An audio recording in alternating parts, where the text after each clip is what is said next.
Hey guys, स्वागत है आपका मेरे और आपके YouTube channel study with Sushma में।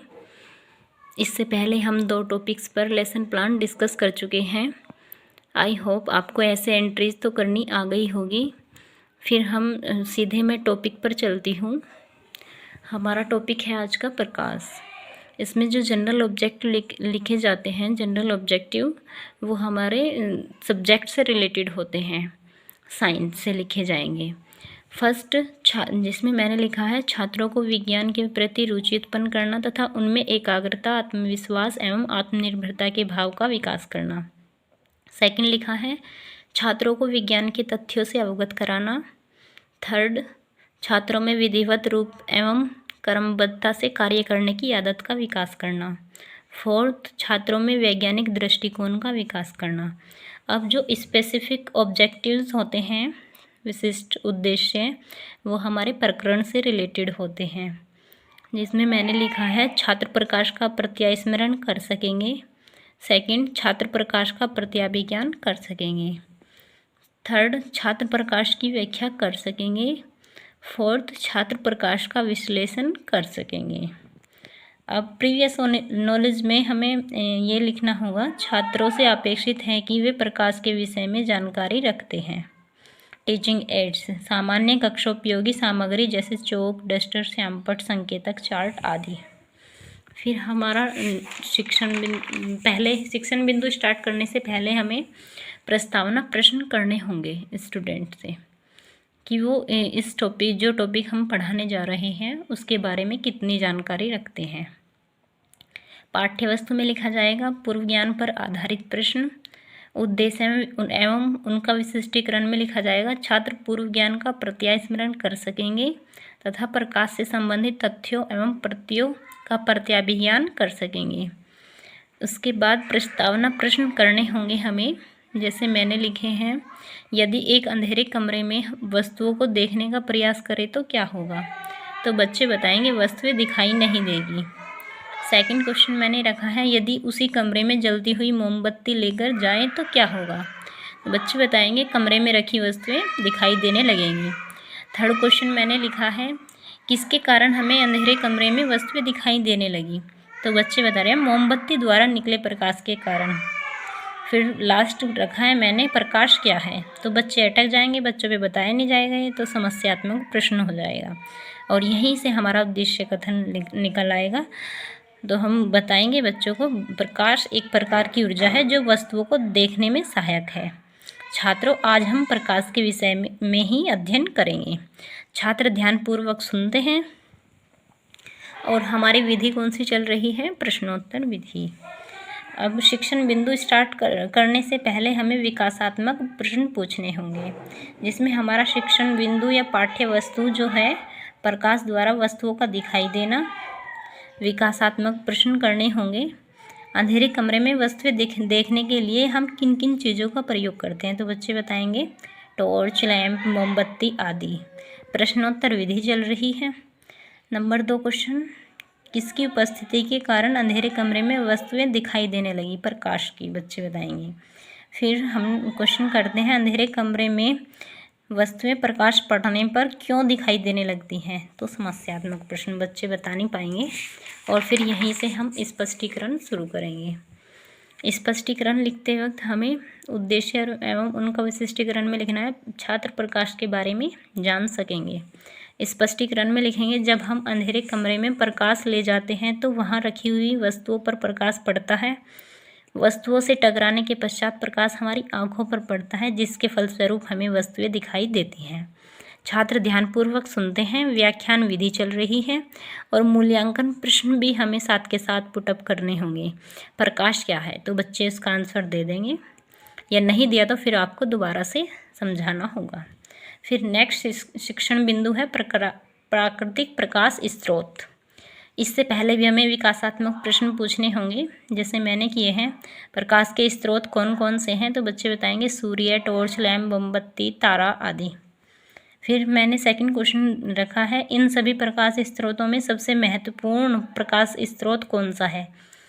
तो बच्चे बताएंगे सूर्य। फिर नेक्स्ट क्वेश्चन, सूर्य किस प्रकार का स्रोत है? तो बच्चे अटक जाएंगे, समस्यात्मक प्रश्न।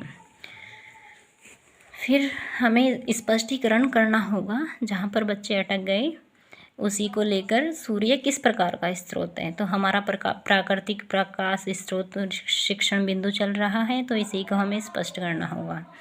और यहाँ पे हम लिखेंगे छात्र प्रकाश के प्राकृतिक स्रोतों के बारे में जान सकेंगे। स्पष्टीकरण, प्रकृति में सबसे महत्वपूर्ण स्रोत सूर्य है। यह प्राकृतिक स्रोत है। सूर्य की पृथ्वी से दूरी 1.49 × 10⁸ किलोमीटर है।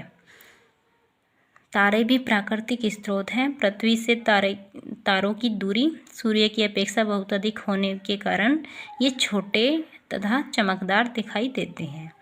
बच्चे ध्यानपूर्वक सुनेंगे। व्याख्यान एवं प्रदर्शन विधि चल रही है। मूल्यांकन प्रश्न ऐसे करने होंगे। प्रकाश स्रोत क्या है? किन्हीं दो प्राकृतिक प्रकाश स्रोतों के नाम बताइए। ऐसे मैंने 2 क्वेश्चन बना लिए हैं इजी से। आपको ऐसे मिनिएचर भी लगाना होगा साथ के साथ, अगर आप प्रदर्शन कर रहे हैं तो। फिर नेक्स्ट हमारा शिक्षण बिंदु दीप्त वस्तुएं, या इसके पहले आप ऐसे ही कृत्रिम स्रोत भी रख सकते हैं। टॉर्च, मोमबत्ती, ये जो हैं ऐसे करके। वैसे मेरा बहुत बड़ा हो रहा था तो स्पेस कम होने की वजह से मैंने कृत्रिम स्रोत को मिस कर दिया, लिखे नहीं है मैंने। फिर हमारा नेक्स्ट शिक्षण बिंदु है दीप्त वस्तुएं, विकासात्मक प्रश्न। प्रकाश उत्पन्न करने वाली वस्तुओं के नाम बताइए। तो बच्चे बताएंगे सूर्य, मोमबत्ती, बल्ब, लैंप आदि। प्रदर्शन एवं प्रश्नोत्तर विधि चल रही है। फिर प्रश्न पूछा मैंने सेकंड, वह वस्तुएं जो स्वयं प्रकाश उत्सर्जित करती हैं कौन सी वस्तुएं कहलाती हैं? तो बच्चे अटक जाएंगे, समस्यात्मक प्रश्न हो जाएगा। व्याख्यान एवं प्रश्नोत्तर विधि चल रही है। तो छात्र दीप्त वस्तुओं के बारे में जान सकेंगे। हमें उद्देश्य उनका विशिष्टीकरण में लिखना होगा। अब हमें स्पष्ट करना होगा ये जहाँ पर बच्चे अटक गए दीप्त वस्तुओं के बारे में। ऐसी वस्तुएं जो स्वयं प्रकाश उत्पन्न करती हैं उन्हें दीप्त वस्तुएं कहते हैं। जैसे सूर्य, तारे, मोमबत्ती, लैंप, बल्ब आदि स्वयं प्रकाश उत्पन्न करने वाली वस्तुएं हैं। जुगनू एवं कुछ समुद्री मछलियाँ भी प्रकाश उत्पन्न करती हैं, अतः ये सब भी दीप्त वस्तुएं के उदाहरण हैं। बच्चे ध्यानपूर्वक सुनेंगे, छात्र ध्यानपूर्वक सुनेंगे। फिर हमें ये दीप्त वस्तुओं का मिनिएचर बना के लगाना है। सूर्य, मोमबत्ती, बल्ब, तारा, ये दीप्त वस्तुएं हैं। और इसके साथ साथ हमें मूल्यांकन प्रश्न भी करने होंगे। जैसे मैंने यहाँ पे लिखा है दीप्त वस्तुएं किसे कहते हैं। फिर सेकंड, किन्हीं 2 दीप्त वस्तुओं के नाम बताइए। फिर नेक्स्ट शिक्षण बिंदु अदीप्त वस्तुएं। इससे पहले हमें विकासात्मक प्रश्न करने होंगे। प्रश्न, वे कौन सी वस्तुएं हैं जिनसे प्रकाश उत्पन्न नहीं होता, या वे कौन सी वस्तुएं हैं जो प्रकाश उत्पन्न नहीं करती। मेज, कुर्सी, किताब, चारपाई बच्चे बताएंगे। और व्याख्यान एवं प्रदर्शन विधि चल रही है। फिर सेकंड, वे वस्तुएं जो स्वयं प्रकाश उत्पन्न नहीं करती उन्हें क्या कहते हैं। बच्चे अटक जाएंगे, समस्यात्मक प्रश्न होगा। अब हमें इधर उद्देश्य एवं उनका विशिष्टीकरण में लिखना होगा। छात्र अदीप्त वस्तुओं का प्रत्यास्मरण व प्रत्याभिज्ञान कर सकेंगे। स्पष्टीकरण में हमें ऐसी वस्तुएं जिनसे प्रकाश उत्पन्न नहीं होता अदीप्त वस्तुएं कहलाती हैं। मेज, कुर्सी, किताब, चारपाई आदि सभी अदीप्त वस्तुएं हैं क्योंकि इनसे प्रकाश उत्पन्न नहीं होता। चांदनी रात में चांद से प्रकाश मिलता है, परंतु यह दीप्त वस्तु नहीं है क्योंकि यह स्वयं प्रकाश उत्सर्जित नहीं करता।